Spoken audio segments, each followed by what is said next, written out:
The elevator hummed as it carried me up to the 40th floor, my reflection staring back from the polished steel doors. David Harlan, IT security specialist, married 12 years to a woman who apparently needed just one night with her CEO. The words still echoed in my head from our phone conversation an hour ago. "Don't be dramatic, David," Elena had said, her voice carrying that dismissive tone I'd grown to recognize. "It's a business dinner. Max wants to discuss the merger privately." Maxwell Duval, the Golden Boy CEO who'd swept into Meridian Financial 6 months ago, bringing his perfectly styled hair and his perfectly rehearsed smile. Elena had mentioned him exactly 47 times in the past month. I'd counted. The penthouse door clicked open as I inserted my key. Our apartment stretched before me, all glass and chrome and expensive furniture that Elena had chosen without consulting me. She wasn't home yet, which gave me time to think. I poured myself a scotch and settled into my home office, the city lights twinkling below. My fingers moved across the keyboard almost automatically.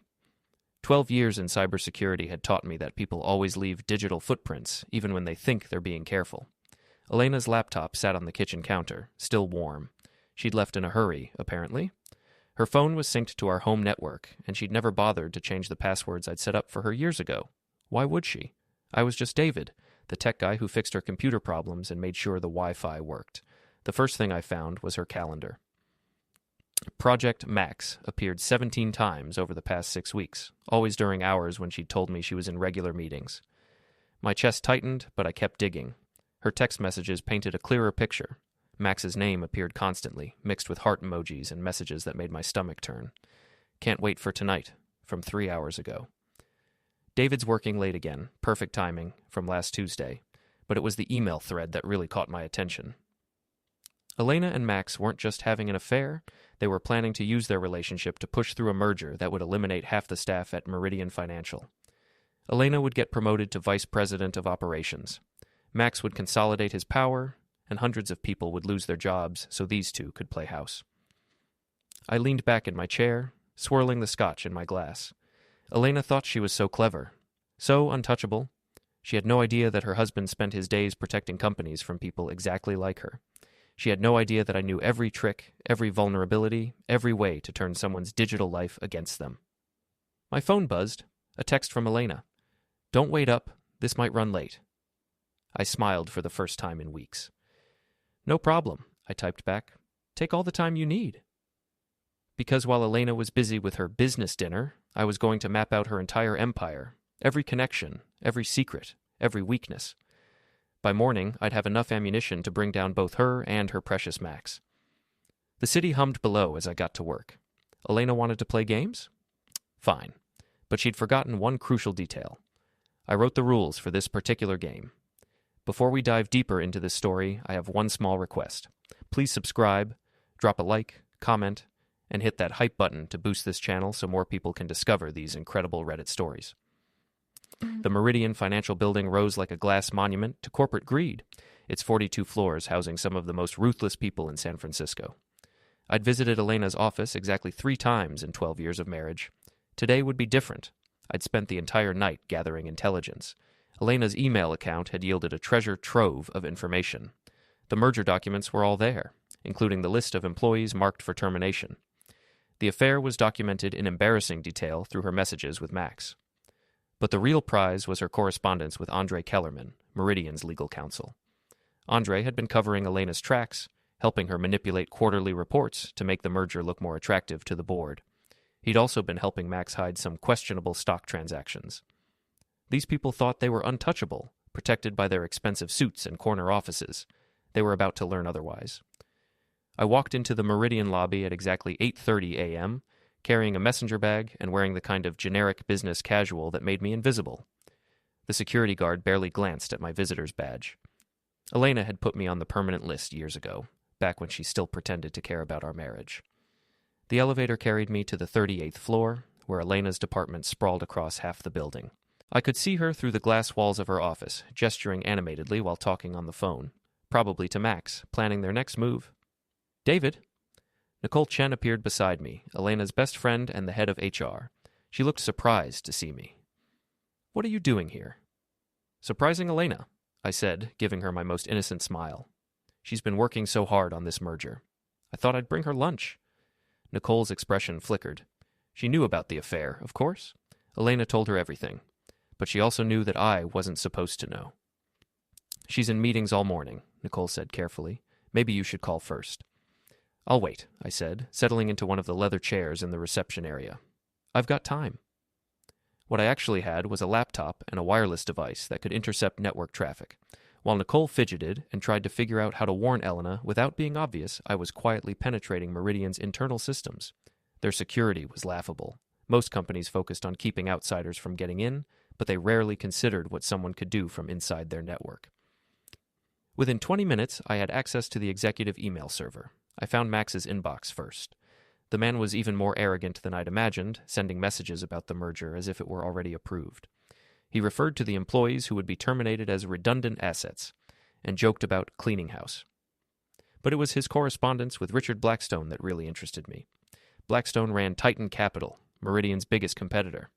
Max had been feeding him insider information about the merger, apparently planning to jump ship once the deal went through. I smiled as I forwarded Max's entire correspondence with Blackstone to the Meridian Board of Directors, the SEC, and 3 financial journalists I'd researched that morning. Then I sat back and waited for the fireworks. They didn't take long. Elena's phone started ringing at 9:47 a.m. I watched through the glass as she answered, her face going pale. She hung up and immediately called Max, her gestures becoming more frantic as she talked. By 10:15, Max himself came storming onto the floor, his perfect hair slightly disheveled. He and Elena disappeared into the conference room, along with Andre and 2 other executives I didn't recognize. At 10:30, the shouting started. I couldn't make out the words, but I didn't need to. The merger was collapsing in real time, and Max was realizing that someone had outplayed him. Elena kept glancing toward the reception area, probably wondering if I was somehow involved, but I was just the harmless tech husband, reading a magazine and waiting patiently.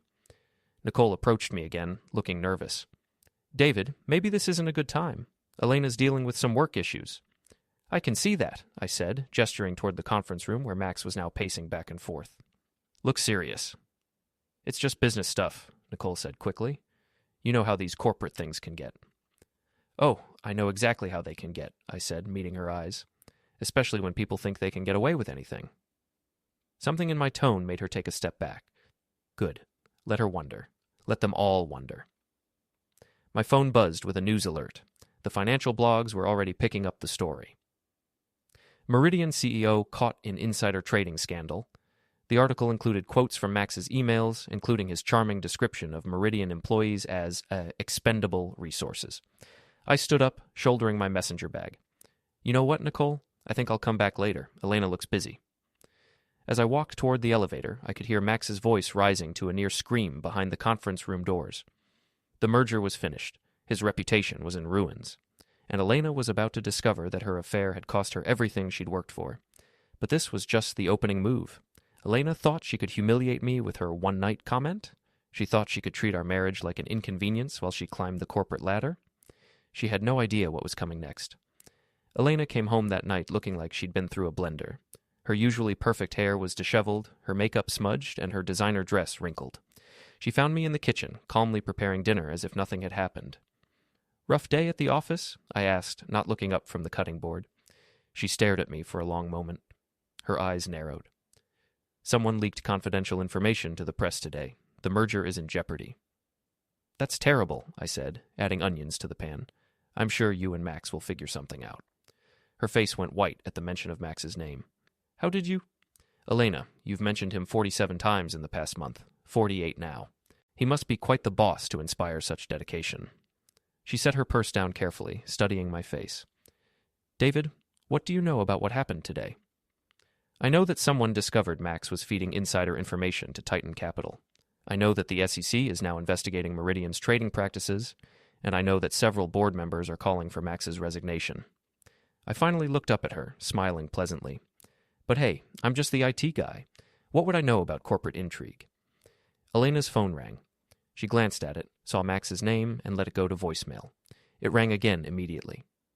"Aren't you going to answer that?" I asked. "Your boss might need you." "Stop it," she said quietly. "Just stop." "Stop what? Making dinner? I thought you'd be hungry after your long day of crisis management." She grabbed her phone and walked toward the bedroom.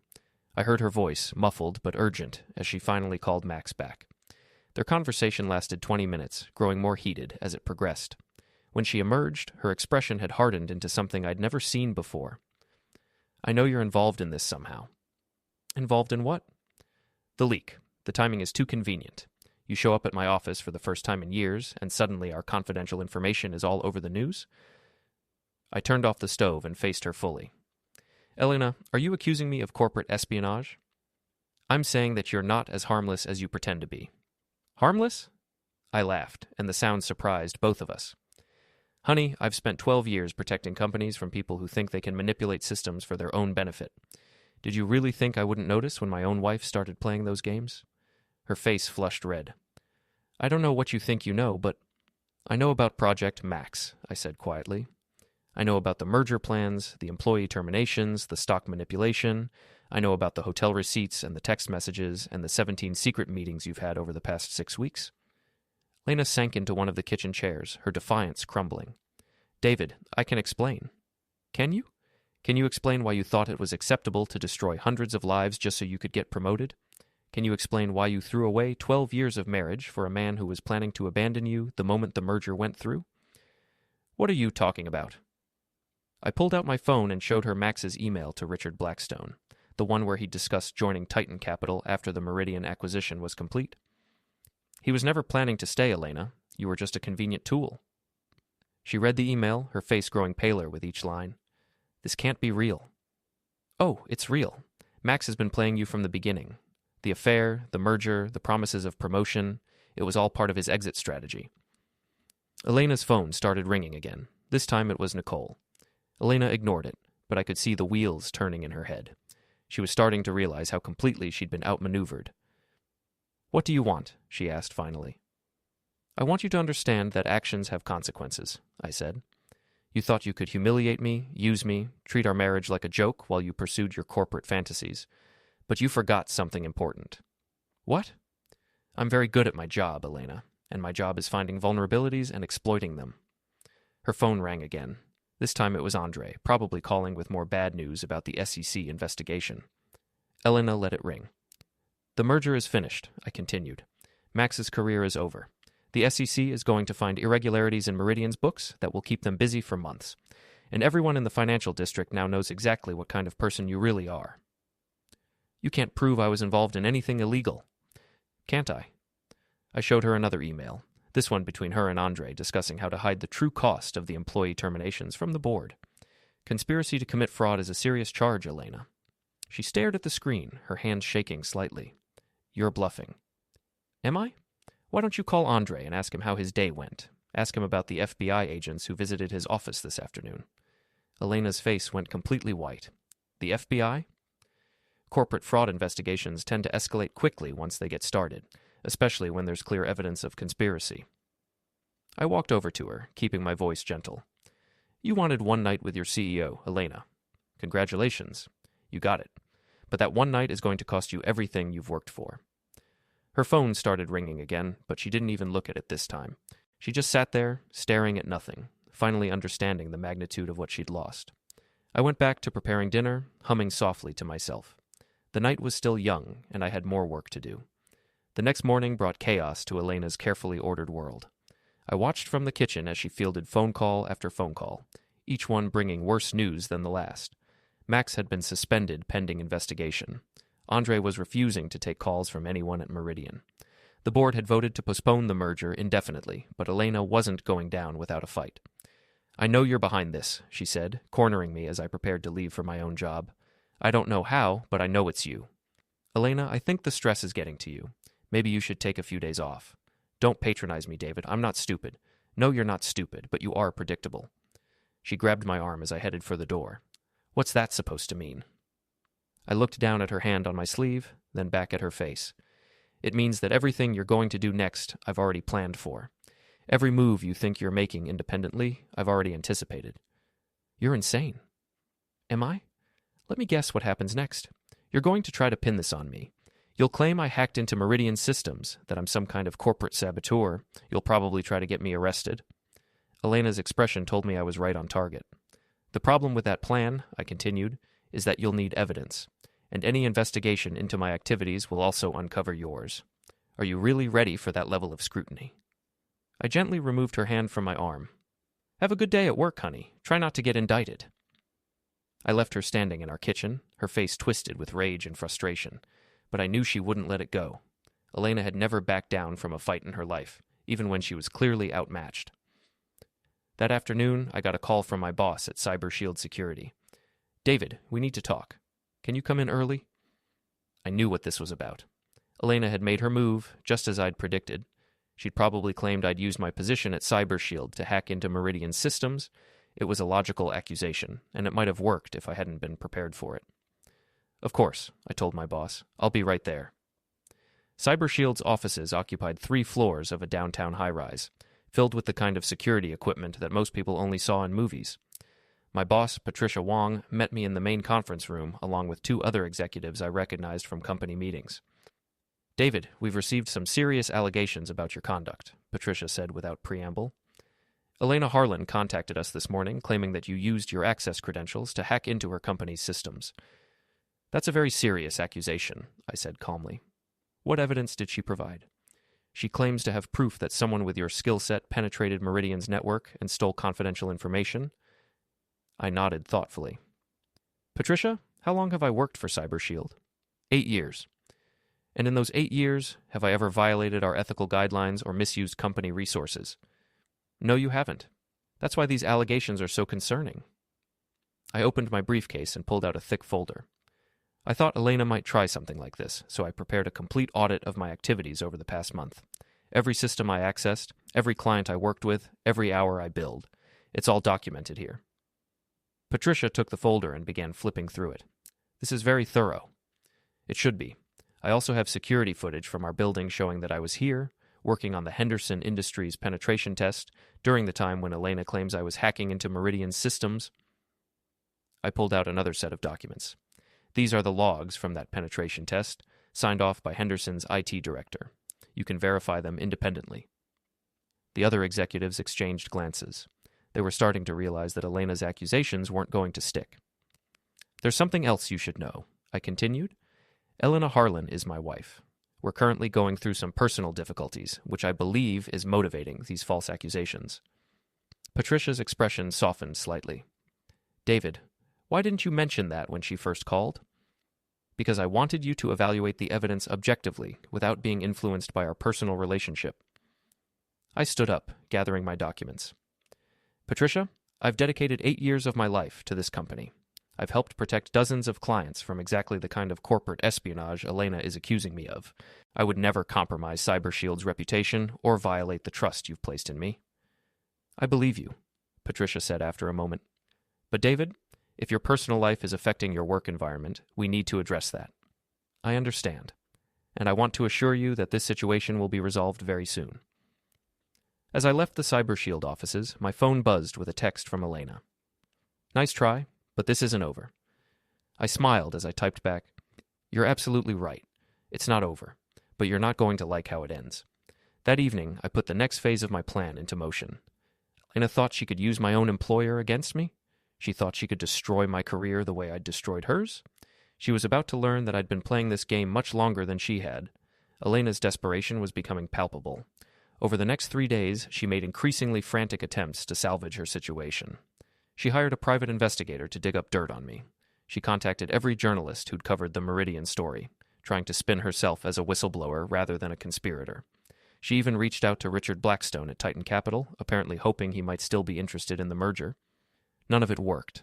The private investigator found nothing because there was nothing to find.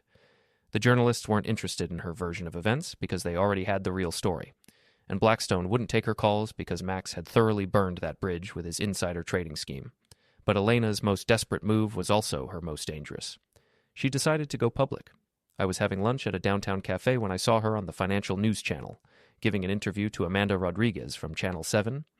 Elena looked polished and professional, every inch the wronged executive fighting for justice.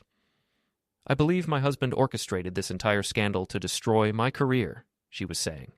David Harlan works for a cybersecurity firm, and he has the skills and access necessary to hack into corporate systems. Amanda Rodriguez leaned forward with interest. That's a serious accusation, Ms. Harlan. Do you have proof? I have circumstantial evidence that I've turned over to the authorities, but more importantly, I want people to understand that this merger would have created hundreds of jobs and strengthened San Francisco's financial sector. Someone with a personal agenda destroyed that opportunity. I had to admire her audacity. Elena was trying to rewrite history in real time, turning herself into the victim and me into the villain. It was a bold strategy, and it might have worked if she'd been dealing with someone less thorough than me. I paid for my lunch and walked back to my car, already planning my response. Elena wanted to play this game in public? Fine. But she'd forgotten that I had access to information she'd assumed was safely buried. That evening, I called Jamie Chen, an old friend from my early days in tech. Jamie now ran a small but influential blog called Silicon Scandals that covered corporate malfeasance in the Bay Area. "David, I saw the news about your wife," Jamie said when he answered. "That's got to be rough." "It's about to get rougher," I said. "Jamie, I have a story for you, but I need you to verify everything independently before you publish it." "What kind of story?" "The real story behind the Meridian financial scandal, and it's bigger than anyone realizes." I spent 2 hours walking Jamie through everything I'd discovered. Elena's affair with Max, the planned employee terminations, the stock manipulation, Max's deal with Titan Capital, Andre's role in covering everything up. I provided documentation for every claim, along with contact information for sources who could verify the details. "This is incredible," Jamie said when I finished. "But David, if I publish this, it's going to destroy your wife's career completely." Her career was already destroyed the moment she decided to prioritize her ambition over basic human decency, I said. "I'm just making sure people understand what really happened." "And what about your marriage?" I was quiet for a moment. "My marriage ended 6 weeks ago. I just didn't know it yet." Jamie's article went live at 6 a.m. the next morning. By 7 a.m., it had been picked up by 3 major news outlets. By 9 a.m., Elena's phone interview was being replayed alongside audio clips of her conversations with Max, discussing which employees to terminate and how to hide the true cost from the board. The contrast was devastating. Elena on camera, presenting herself as a principled executive fighting corruption. Elena on the audio recordings, laughing about firing a single mother of 3 because her salary was inefficient. I was in my office at CyberShield when Elena called me, her voice shaking with rage. "You recorded my private conversations?" "Elena, you're on speakerphone in my office. Maybe you want to call back when you're calmer." "Don't you dare hang up on me. How did you get those recordings?" "The same way I got everything else. You left digital footprints everywhere, and you never bothered to secure your communications properly." "This is illegal. You can't record someone without their consent." "Actually, California is a 2-party consent state, which means I couldn't record your conversations without permission. But I didn't need to. You recorded them yourself." There was silence on the other end of the line. "Your phone automatically backs up voice messages to the cloud," I explained, "including the messages Max left you and the messages you left him. All I had to do was access your cloud storage account, the same account you asked me to set up for you 3 years ago, using a password you've never changed." "You son of a—" "Elena, I'm going to stop you right there. You're already facing potential fraud charges. Do you really want to add threats and harassment to that list?" I could hear her breathing heavily, trying to regain control. "Here's what's going to happen next," I continued. "The SEC investigation is going to expand to include your role in the conspiracy. The FBI is going to want to interview you about the stock manipulation scheme, and every news outlet in the city is going to want to know why you lied during your television interview. David, please. We can work this out. We can go to counseling. We can—" "No, Elena, we can't. You made your choice 6 weeks ago when you decided that one night with your CEO was more important than our marriage. Now you get to live with the consequences." I hung up the phone and turned back to my computer. Patricia Wong appeared in my doorway a few minutes later. "David, I just wanted to tell you that the company stands behind you completely. After seeing the news coverage this morning, it's clear that your wife's accusations were baseless." "Thank you, Patricia. I appreciate your support. Is there anything you need? Time off, counseling resources, legal assistance?" "Actually, there is one thing. I'd like to take a few vacation days next week. I have some personal matters to wrap up." "Of course. Take all the time you need." As Patricia left, my phone buzzed with a text message from an unknown number. "You think you've won, but this isn't over. I still have cards to play." "E?" I smiled as I typed back. "Elena, you're out of cards. You just don't know it yet." But even as I sent the message, I knew she was right about one thing. This wasn't over. Elena was cornered now, desperate and dangerous. and desperate people sometimes did unpredictable things. I was going to have to be very careful about what came next. Elena's final gambit came exactly 1 week later, and it was more desperate than I'd anticipated. She'd apparently decided that if she was going down, she was taking me with her. I discovered her plan when Patricia Wong called me at home on Friday evening. "David, we have a problem. Someone broke into our offices last night." "What was taken?" "That's the strange part. Nothing was taken, but someone accessed your workstation and copied files from several client accounts. The security footage shows a woman matching your wife's description." I closed my eyes, feeling a familiar mix of admiration and disgust for Elena's audacity. "Patricia, I need you to do something for me.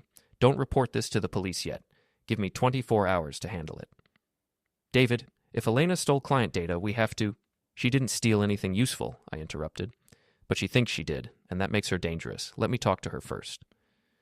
Patricia reluctantly agreed, and I spent the next hour preparing for what I knew would be my final confrontation with Elena. She'd broken into CyberShield hoping to find evidence that I'd used company resources to hack Meridian. Instead, she'd copied a bunch of penetration test reports that proved exactly the opposite, but Elena was desperate enough to try using them anyway. I found her at the Skyline Bar on the 42nd floor of the Meridian building, sitting alone at a corner table with a martini and a laptop. She looked terrible. Her usually perfect appearance was disheveled, her makeup couldn't hide the dark circles under her eyes, and her hands were shaking slightly as she typed. "Working late?" I asked, sliding into the seat across from her. She looked up, her eyes hard with determination. "David, I was wondering when you'd show up." "Patricia called me about the break-in. That was sloppy, Elena. The old you would never have been caught on camera." "The old me trusted people. The old me believed that marriage meant something." I gestured to her laptop. "What are you working on? Another television interview? A tell-all book about your evil husband?" "I'm preparing evidence for the FBI. Proof that you used CyberShield resources to destroy Meridian Financial." "Evidence like those penetration test reports you copied? The ones that show I was working on legitimate client projects during the time you claim I was hacking your company?" Elena's confident expression flickered. "There's other evidence. Things you don't know about." "Elena, I know about everything. I know about the offshore account you opened in the Cayman Islands to hide your kickbacks from the merger. I know about the fake consulting fees Andre paid to your shell company. I know about the stock options Max promised you in exchange for insider information." Her face went pale. "That's impossible. Those transactions were encrypted." "Encrypted with a password you used on 3 other accounts. Max Elena 2023. "Really, Elena? You couldn't have been more obvious if you'd tried." She stared at me for a long moment, then laughed bitterly. "You know what the funny thing is? I actually loved you once, before you became so ordinary." "Ordinary?" I leaned back in my chair. "Elena, I just systematically dismantled a multi-million-dollar conspiracy, destroyed 2 careers, and turned your own ambition against you. What exactly is ordinary about that?" "You're still just the IT guy. You'll always be just the IT guy. And you're a corporate criminal facing federal fraud charges. I'd rather be ordinary." Elena closed her laptop and stood up. "This conversation is over." "No, Elena, it's not." Something in my voice made her sit back down. I pulled out my phone and showed her a video file. "This is security footage from the Meridian parking garage, taken 3 days ago.